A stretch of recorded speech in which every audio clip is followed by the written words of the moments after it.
So we're just checking here that the polarities are right with the DC cables, because they could be wrong way around.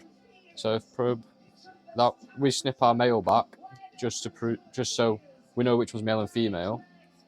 So if we put that one on there and that one on there, the reading on there, look at that, shows that it's positive reading, and that's it. Just putting the last MC4 on for the DC cables. Just gonna make it look nice and neat.